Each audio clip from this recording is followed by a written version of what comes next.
Bonjour tout le monde, mon nom est Daniel Lafrance, bienvenue à un autre tutoriel After Effects.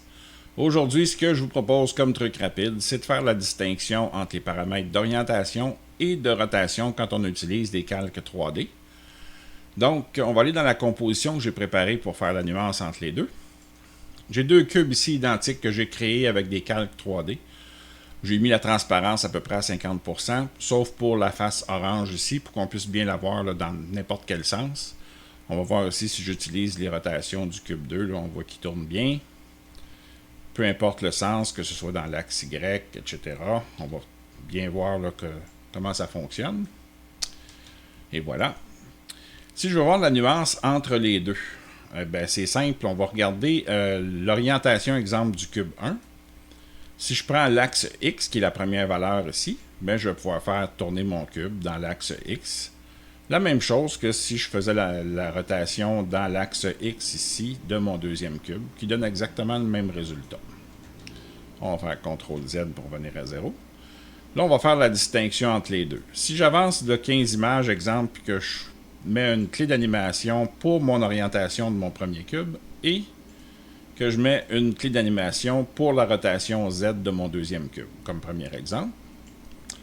On va aller à une seconde plus tard, et je vais tout simplement mettre 180 degrés de rotation sur l'axe Z, sur le premier cube. Et je vais aller à l'axe Z aussi des rotations en bas, je vais mettre 180 degrés.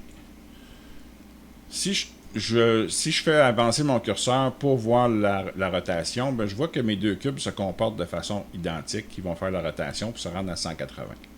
La nuance entre les deux, la rotation et l'orientation, c'est que l'orientation va toujours aller chercher le chemin le plus court pour trouver sa nouvelle position.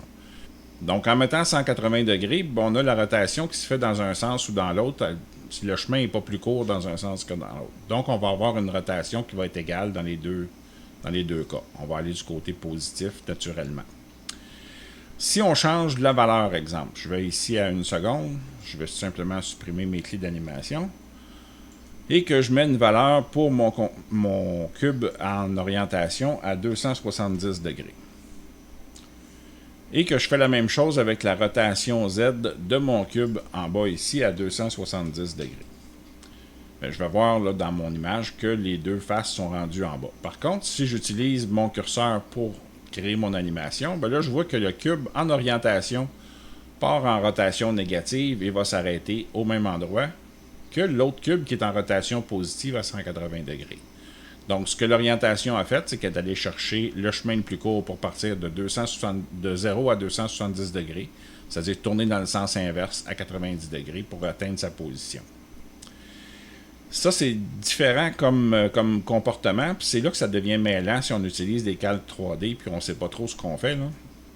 Exemple, si je vais rechercher la visibilité de mon contrôleur en faisant CTRL majuscule H. Ça, c'est pour faire disparaître les petites boîtes avec les poignées, là, ou les faire réapparaître au besoin.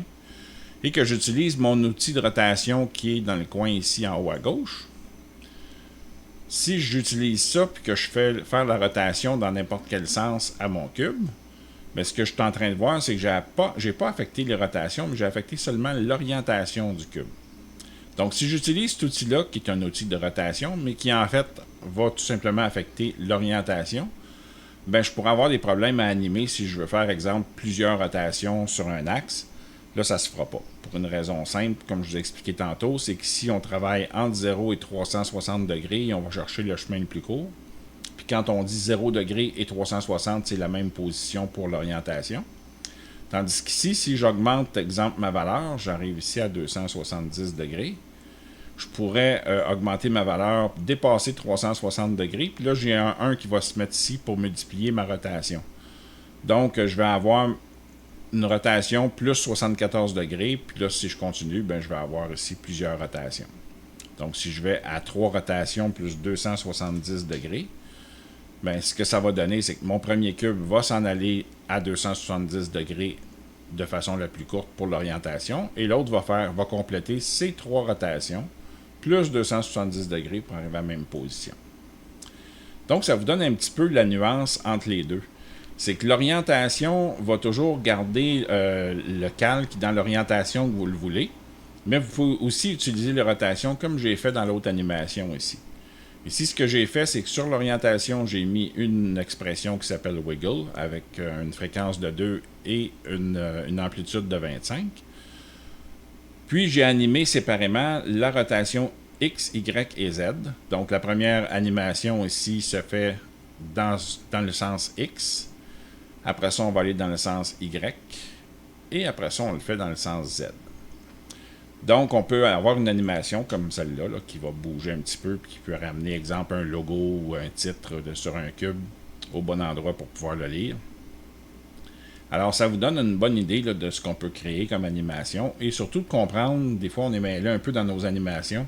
Si on ne fait pas attention avec l'outil de rotation, on va affecter seulement l'orientation plutôt que la rotation. Donc, c'est deux paramètres qu'on peut utiliser ensemble. Mais c'est deux paramètres aussi qui sont différents, donc qui réagissent de façon différente.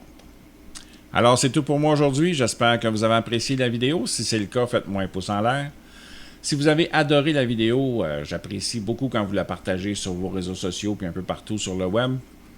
Et si vous n'êtes pas encore abonné à ma chaîne, ben faites-le maintenant pour rien manquer de ce qui va suivre. Et je vous donne rendez-vous vendredi prochain pour un tutoriel plus complet.